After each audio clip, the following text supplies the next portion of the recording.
Hai teman-teman, perkenalkan nama saya Ayu Lestari Sinambela. Saya dari Universitas Medan Area.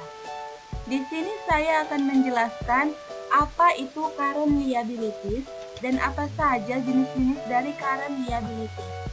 Semoga dengan melihat dan mendengarnya, teman-teman akan jadi semakin memahami apa sih current liabilities itu. Oke, langsung saja kita bahas. Menurut PSAK 57, pengertian dari kewajiban itu sendiri adalah kewajiban kini dari perusahaan yang timbul dari peristiwa masa lalu, yaitu penyelesaian yang diharapkan dapat menghasilkan arus keluar dari sumber daya perusahaan dalam mewujudkan manfaat ekonomi.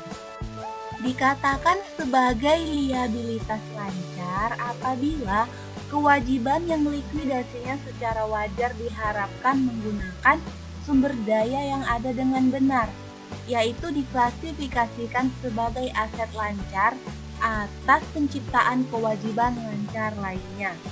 Nah, contoh dari liabilitas lancar itu sendiri adalah yang pertama, akun payable atau sering kita dengar sebagai utang dagang.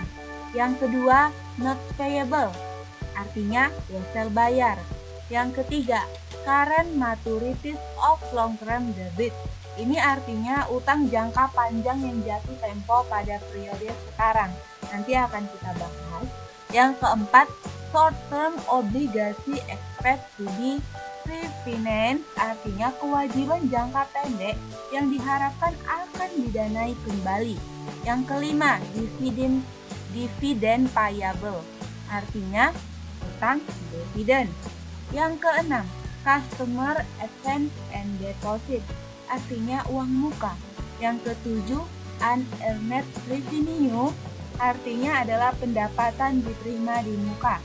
Yang kedelapan, sales tax payable itu sendiri artinya utang pajak penjualan atau pertambahan nilai. Nah, yang kesembilan, income tax payable. Yang ke-10 adalah employee relief liability. Baiklah, di sini kita akan bahas ya sedikit tentang contoh dari liabilitas lancar.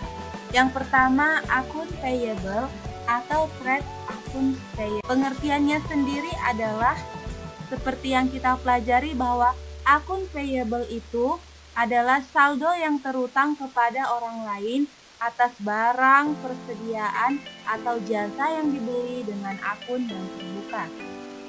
Timbulnya akun payable ini sendiri adalah yang pertama, karena ada jeda waktu antara penerimaan barang atau jasa dan pembayarannya.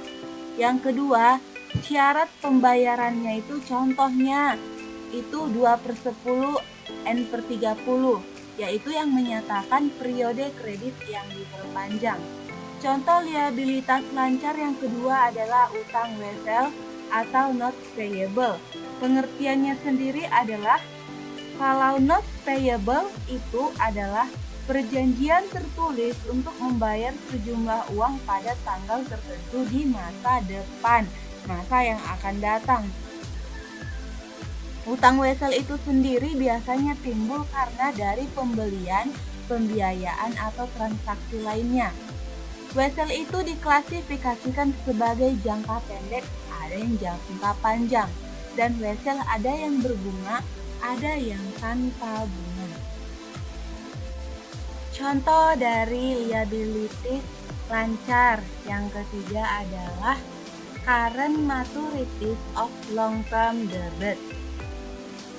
Utang ini timbul karena terdapat utang jangka panjang perusahaan yang akan jatuh tempo pada periode sekarang. Contoh utang dari jenis ini adalah bagian dari obligasi, wesel bayar, jangka panjang, dan utang jangka panjang lain yang jatuh tempo dalam tahun ini termasuk dalam tahun pelaporan. Nah, current maturities of long-term debt ini akan dikecuali utang jangka panjang yang jatuh tempo saat ini akan dikategorikan sebagai kewajiban lancar apabila Current maturities of long-term debit liabilities lancar yang pertama, habis karena akumulasi aset yang belum ditampilkan sebagai aset lancar.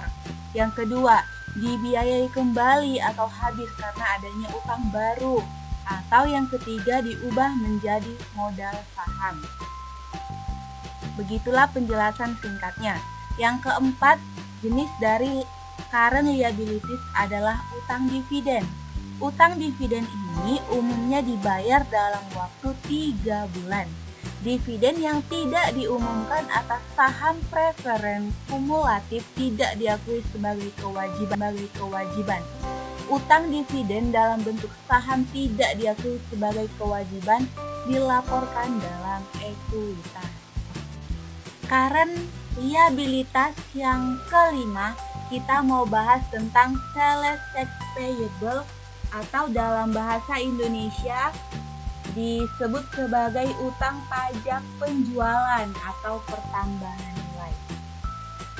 Utang pajak penjualan atau pertambahan nilai itu muncul saat pengecer harus memungut pajak penjualan dari pelanggan atas pengalihan harta pribadi yang berwujud dan atas layanan tertentu, dan kemudian mengirimkannya ke otoritas pemerintah.